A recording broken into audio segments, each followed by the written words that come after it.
Kemampuan membaca itu sebuah rahmat. Kegemaran membaca sebuah kebahagiaan. Kegagalan kita untuk memaafkan, kesediaan kita untuk mengakui dendam, adalah penerimaan tentang batas. Setelah itu, adalah doa. Pada akhirnya, kita akan tahu bahwa kita bukan hakim yang terakhir. Di ujung sana, Tuhan lebih tahu. Definisi kesepian yang sebenarnya adalah hidup tanpa tanggung jawab sosial. Di sekolah, anak-anak belajar bahasa Indonesia, tetapi mereka tak pernah diajar berpidato, berdebat, menulis puisi tentang alam, ataupun reportase tentang kehidupan. Mereka cuma disuruh menghafal apa itu bunyi diftong, menghafal definisi tata bahasa, menghafal nama-nama penyair yang sajaknya tak pernah mereka baca. Sebab mencintai tanah air, adalah merasa jadi bagian dari sebuah negeri, merasa terpaut dengan sebuah komunitas, merasa bahwa diri, identitas, nasib, terajut rapat dengan sesuatu yang disebut Indonesia, atau Jepang, atau Amerika.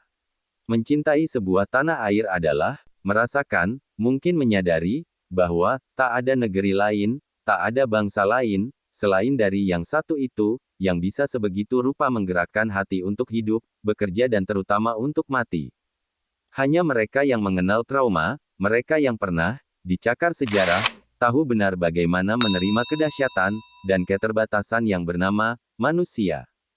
Kenapa selama ini orang praktis terlupa akan burung gereja, daun asam, harum tanah, benda-benda nyata yang meskipun sepele, memberi getar pada hidup dengan tanpa cincong? Tidakkah itu juga sederet rahmat sebuah bahan yang sah untuk percakapan, untuk pemikiran, untuk puisi, seperti kenyataan tentang cinta dan mati? Di setiap masa, nampaknya selalu ada saat yang tak mudah untuk berbicara, tapi tidak gampang untuk diam. Kita tidak tahu pasti bagaimana persisnya kata-kata akan diberi harga, dan apakah sebuah isyarat akan sampai.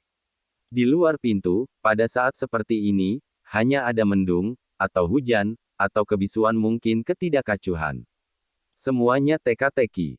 Jangan-jangan Tuhan menyisipkan harapan bukan pada nasib dan masa depan, melainkan pada momen-momen kini dalam hidup, yang sebentar, tapi menggugah mungkin indah.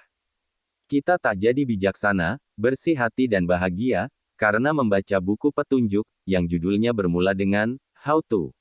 Kita harus terjun, kadang hanyut, kadang berenang dalam pengalaman. Kita harus berada, dalam perbuatan, dalam merenung dan merasakan, dalam laku. Ujian dan hasil, ditentukan di sana. Yang indah, memang bisa menghibur selama-lamanya, membubuhkan luka selama-lamanya, meskipun, puisi dan benda seni bisa lenyap. Ia seakan-akan roh yang hadir, dan pergi, ketika kata, dilupakan dan benda, jadi aus. Tapi apa arti roh, tanpa tubuh yang buncah dan terbelah? Keindahan, tak bisa jadi total. Ketika, ia merangkum total, ia abstrak, dan, manusia dan dunia, tak akan saling menyapa lagi. Lebih baik, agama ibarat garam, meresap, menyebar, dan memberikan manfaat di mana-mana, tanpa kelihatan. Cinta, sebuah kata yang tak persis pengertiannya, kecuali ketika kita merasakan sakitnya. Sebuah kalimat akan menemukan maknanya dalam sebuah keinginan. Sekolah pun keliru, bila ia tidak tahu diri, bahwa peranannya tidak seperti yang diduga selama ini. Ia bukan penentu, gagal tidaknya seorang anak. Ia tak berhak menjadi perumus masa depan. Kita tahu, dalam hidup, biarpun ringkas selalu ada sesuatu yang mesti dilepas, mungkin, tak ke arah yang lebih baik, mungkin, ke bentuk yang lebih buruk. Dan apa yang lebih baik, dan lebih buruk, bagi suatu zaman tak pernah ditentukan oleh setiap orang. Kesusastraan adalah hasil proses yang berjerih payah, dan tiap orang yang pernah menulis karya sastra tahu, ini bukan sekadar soal keterampilan teknik. Menulis, menghasilkan sebuah prosa, atau puisi yang terbaik dari diri kita adalah proses yang minta pengerahan batin. Tuhan, kata Bunda Teresa, bersahabat dengan diam. Kembang tumbuh tanpa kata, dan bulan bergerak tanpa berisik. Agama, sebaliknya tidak mengklaim untuk jadi petunjuk praktis pengubah dunia. Semangat agama yang paling dasar menimbang hidup, sebagai yang masih terdiri dari misteri, memang Ada orang agama yang seperti kaum Marxis, menyombong, bahwa, segala hal sudah ada jawabnya pada kami, tapi pernyataan itu menantang makna doa, dan, mematikan ruh religius itu, sendiri. Sebab dalam doa, kita tahu, kita hanya debu. Di negeri yang malang, seseorang yang memilih, menjadi manusia, akan tampak seperti malaikat. Mereka tahu hasil, 2 plus 2 sama dengan 4, tapi, tak tahu mengapa, 2 kali 2, juga sama dengan 4. Kenapa kita sedih?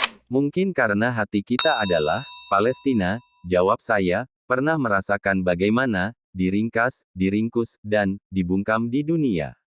Iman bukanlah mempercayai apa yang terang, tanpa mempercayai apa yang gelap.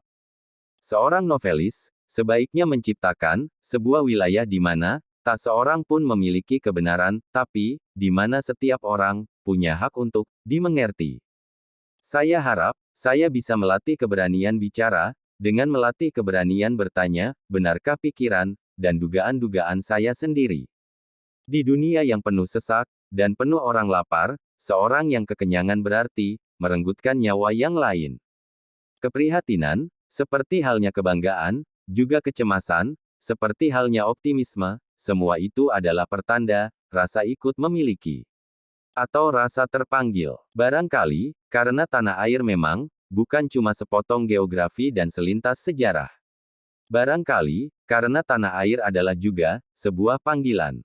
Manusia memang bukan semuanya wali. Tapi mungkin sejarah juga mengajari kita bahwa keadaan tak sempurna bukanlah dasar untuk terus-menerus menghalalkan kerakusan. Keadaan tak sempurna itu justru alasan untuk kesediaan ditegur, untuk mengerti rasa malu dan rasa dosa. Salahkah bila kita menghargai pikiran yang merdeka, yang tidak dikejar-kejar, yang tak diusut dan diancam, sebuah pikiran yang tak ditakut-takuti oleh berdosa atas nama Tuhan ataupun kewaspadaan?